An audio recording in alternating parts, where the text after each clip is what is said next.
Ladies and gentlemen, selamat datang kembali ke video Koko Crypto. Di video hari ini kita agak berbeda sedikit ya topiknya ya. Biasanya kan kita ngomongin tentang crypto, tentang altcoins, tapi untuk live gue bakal full ngasih tahu kalian dari A sampai Z tentang resesi. Orang yang gak ngerti makroekonomi, gak ngerti apa itu resesi, setelah menonton video ini bakal ngerti full. Baik itu dari peluang resesinya berapa, kapan kita masuk resesi, pengaruh resesi ke kripto itu apa, dan pengaruh resesi ke orang-orang awam Indonesia. Di video ini bakal ngasih tahu kalian full semua informasi sekaligus data-data yang nge-backing kalau kita bakal masuk periode resesi. Sebelumnya gue mau cover sedikit aja ya, paling 1 menit aja untuk Bitcoin. Terakhir kita live itu trading di sekitar 96-95 ribuan, bahkan 97 kalau nggak salah saat kita live. Ya habis itu saat live members turun ke 95, habis itu sekarang turun drastis ya ke 90, sekarang 94.500. Tapi ini sesuai sama proyeksi kita short term, yaitu balik lagi ke support level yang kita udah tanam sejak 2024. Ya, dan ini sesuatu yang sangat-sangat normal guys. Sesuatu yang kalian harus tahu adalah, apalagi buat orang-orang baru, kalau harganya naik itu orang pada jualan, harganya turun itu orang pada beli. Itulah kenapa setiap kali ada penurunan selalu di spike ke atas, ya kayak gini, apalagi kayak gini, sama kayak gini. Ini juga. Dan setiap kali harganya terlalu tinggi, harganya biasanya diturunin sama dalamnya. Tapi yang mau gue kasih tahu ke kalian untuk segmen Bitcoin ini adalah pump ini itu tidak ada yang suka. Jujur aja guys, pump dari harga 74.000 terus stagnan di sini beberapa hari, hampir seminggu kalau nggak salah. Ya habis itu naik lagi, sekarang mulai stagnan di sini. Sekarang harga di 94, itu tidak ada yang suka.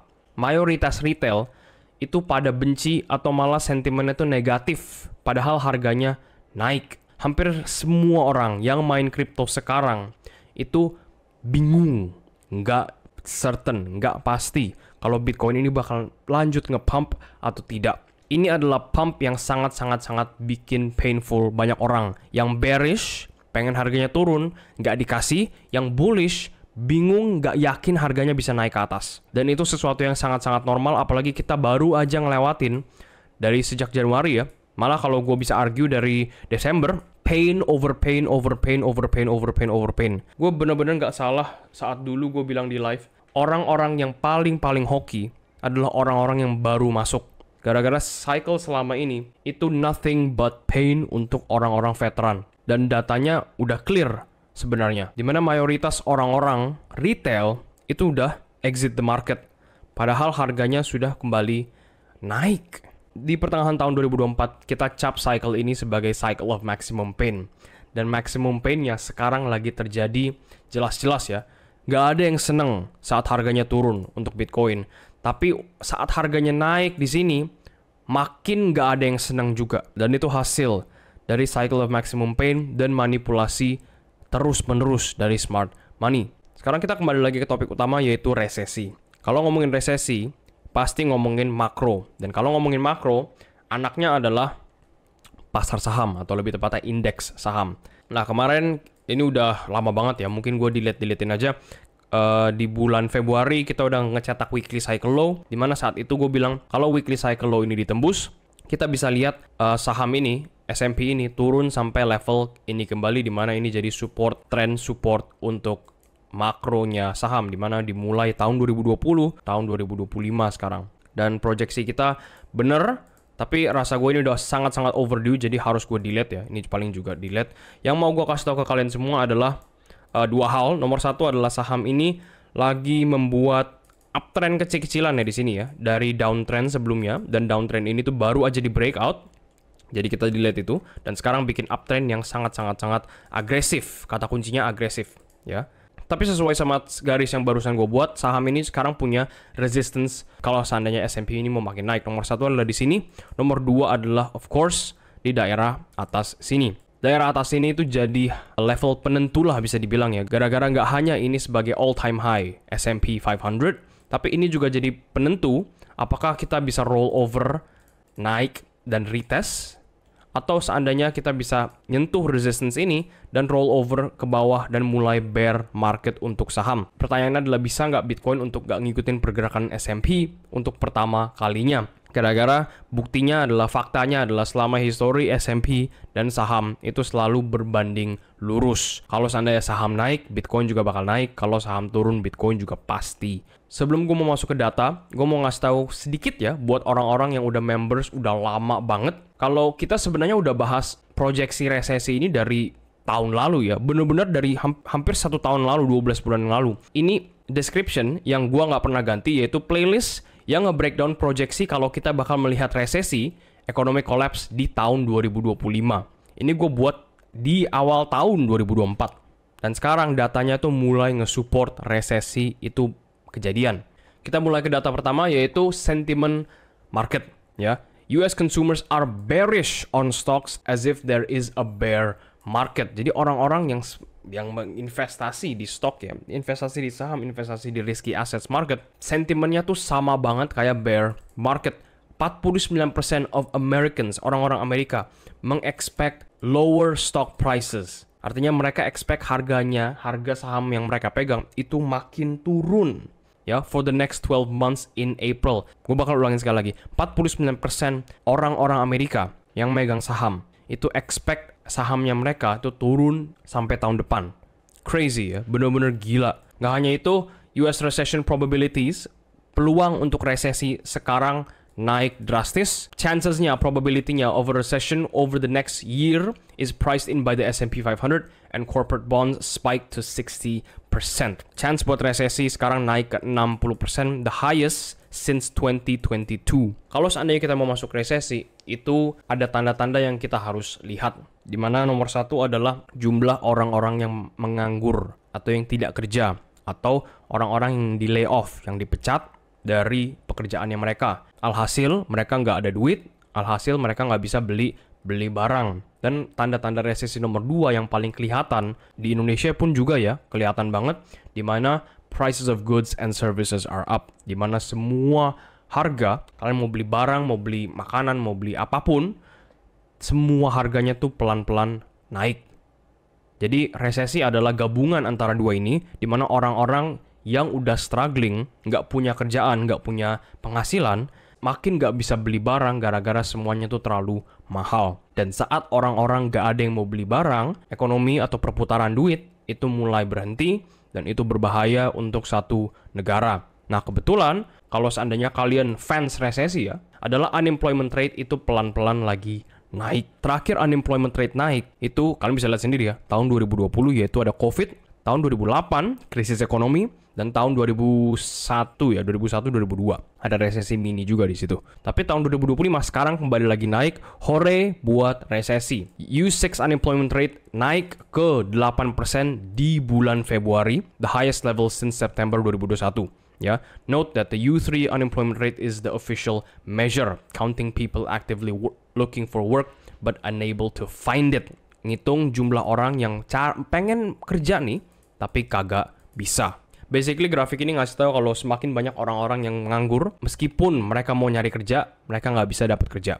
Nah, masalahnya itu datang dari sini. Kalau seandainya kalian lihat tahun 2000, tahun 2008, dan tahun 2020, saat COVID ya, ini tuh selalu dimulai dengan pelan-pelan, ya, pergerakan naik ke atas, sebelum exploding acceleration, habis itu officially masuk resesi.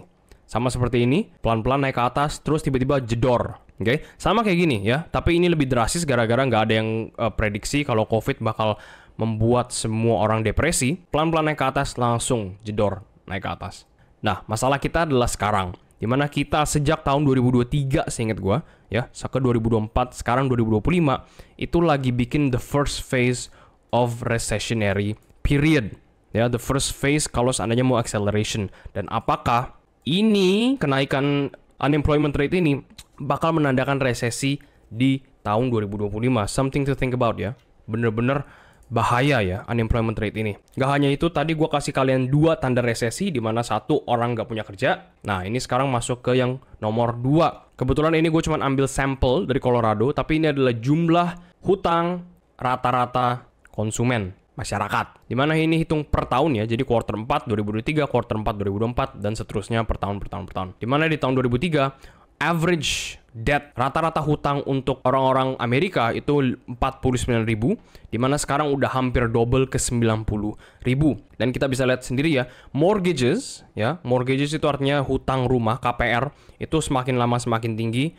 Auto loans atau bahasa Indonesianya adalah hutang buat mobil, kredit mobil, itu juga semakin besar gapnya.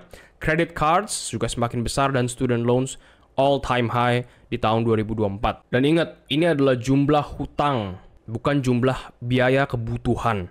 Ya, jadi nggak hanya mereka harus bayar hutang ini, on average by the way, $100.000 per keluarga, mereka juga harus menghidupkan diri, ada asuransi, ada beli makan, ada bensin, ada ke sekolah, ada transport, dan lain-lain, dan lain-lain. Dan ini sangat-sangat bahaya saat average income di Amerika ya, ini average ya, adalah $40.000 untuk individual dan household sebanyak $80.000 ya, dimana 30-40% bakal dipakai buat kebutuhan dan masih ada hampir $100.000 untuk hutang sendiri. Kalau ngomongin resesi, kita harus ngomongin SAM Recession Rule indikator, oke? Ini adalah indikator yang bisa dibilang paling akurat lah untuk ngasih tahu kapan resesi. Grafiknya bener-bener mirip sama kayak yang kita lihat tadi di unemployment rate, gara-gara data-data unemployment dan data-data resesi itu berbanding lurus. Grafiknya sama, di tahun 2008 kenaikan sedikit, habis itu acceleration to the upside. Sama seperti ini, acceleration to the upside, bedanya ini lebih lama aja. 1992, habis itu acceleration upside, 1980, 1975, 1970, dan lain-lain. Ini COVID, sekali lagi ini paling anomali gara-gara nggak ada yang bisa expect. Tapi yang kita bisa lihat di sini adalah kita udah building pelan-pelan sejak tahun 2022-2023 untuk kita lihat one massive push ke atas. Tapi bagusnya adalah ini lagi turun. Meskipun ini uptrend, meskipun kayak sebelumnya uptrend juga, ini juga uptrend, ini juga ada uptrend, dan lain ini juga ada uptrend ya, paling jelas di sini. Meskipun ini ada uptrend, ini lagi turun dari low sebelumnya di 0,20, 23, 20-an ya. Dan sekarang itu lagi 0,27, balik lagi turun, mau reach low berikutnya. Masalahnya kalau seandainya di bulan Mei ya, setelah closing bulan Mei ini, SAM Recession Rule ini ngeprint higher low, itu jadi masalah gara-gara kita bisa lihat resesi lebih cepat daripada yang kita kira. Nggak hanya itu, kita juga ada grafik US Recession Probabilities, yaitu kasih tahu kita peluang Amerika resesi. Berapa peluangnya sekarang. Kebetulan, ya kalian lihat jelas ya, kalau udah masuk resesi peluangnya tinggi. Kalau nggak masuk resesi peluangnya nggak ada. Yang jadi masalah adalah bukan itu. Yang jadi masalah adalah sekali lagi acceleration untuk peluang ini. Sama seperti sebelum-sebelumnya. Accelerationnya itu bisa secepat kilat untuk probability recession. Dimana kalau seandainya kita lihat satu tahun, ini Mei 2024 ya, nggak kemana-mana, sideways terus. Tapi sejak Februari langsung nge-spike dari 0,18 ke 0,84 ya, dari 0,18 ke 0,84, hampir 4 kali lipat risk chance untuk resesi. Resikonya tuh langsung 4x dalam 1 bulan kalau ngomongin peluang untuk resesi.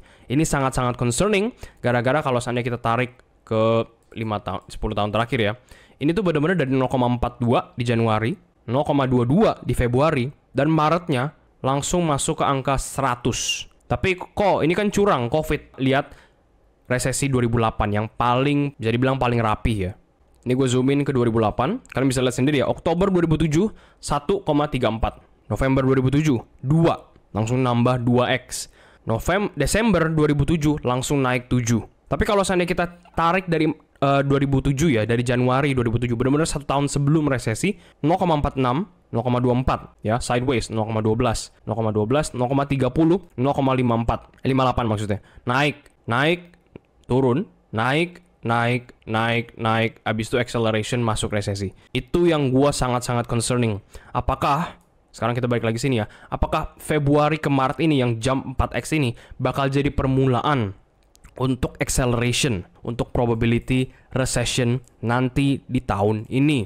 Sama terakhir yang mau gue kasih tahu ke kalian untuk indikator resesi adalah ini, the high yield index option adjusted spread ya. Sama kayak sebelumnya, kalau kita lihat ada acceleration naik ke atas, artinya bad news. Nah kebetulan, sangat-sangat kebetulan ya, ini sudah ngeprint higher low dibanding dengan indikator-indikator sebelumnya.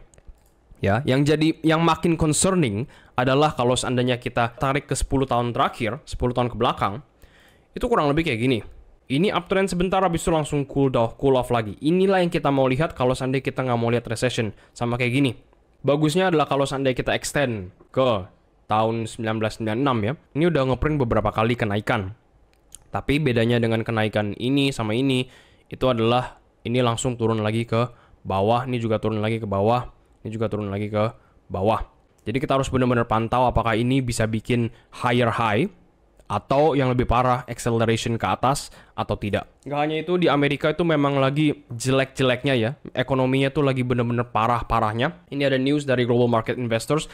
US bankruptcies are rising as if there is a crisis. Jadi di awal video ini gue ngasih tahu kalau orang-orang yang invest sentimennya tuh kayak di bear market.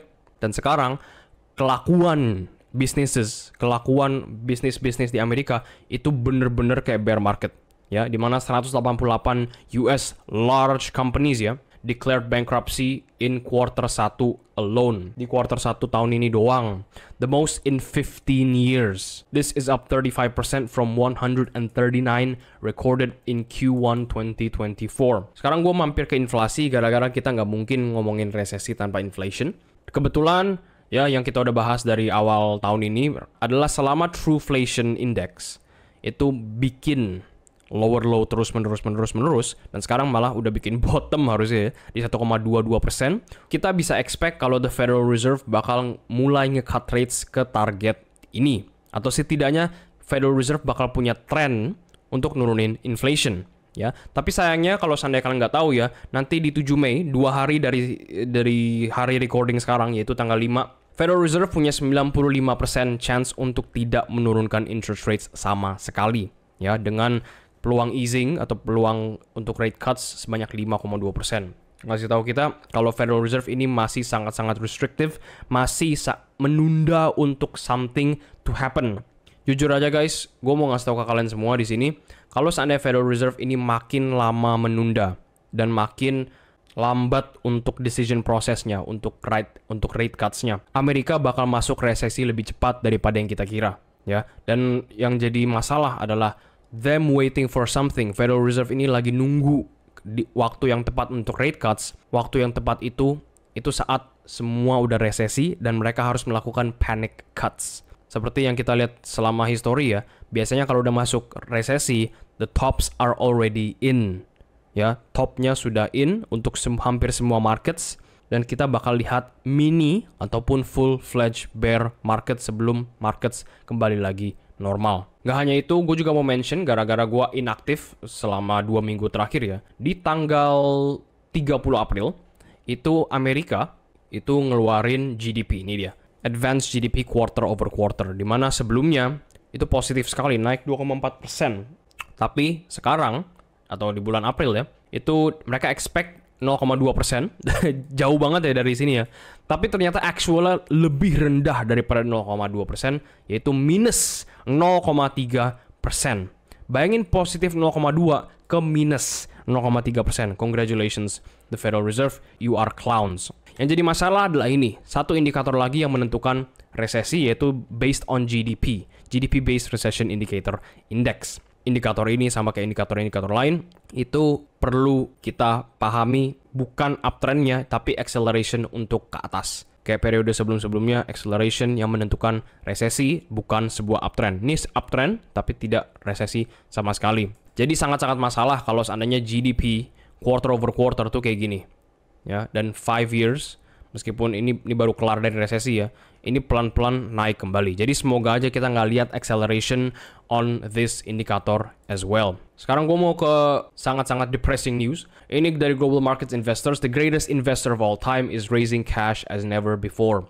Warren Buffett's Berkshire Hathaway cash pile hit a new record of $347.7 billion in Q1 2025. Jadi kalau seandainya kalian nggak tahu, sejak tahun 2024 kita juga udah cover dari awal tahun kemarin sih, dimana Warren Buffett itu mulai jualan saham. Mulai jualan sahamnya dia sendiri, baik itu sahamnya Apple, sahamnya Microsoft, dan saham-saham yang dijual, itu dalam jumlah yang sangat-sangat besar. Itulah kenapa kalau seandainya kalian lihat nih, total cash pile yang sekarang mereka pegang.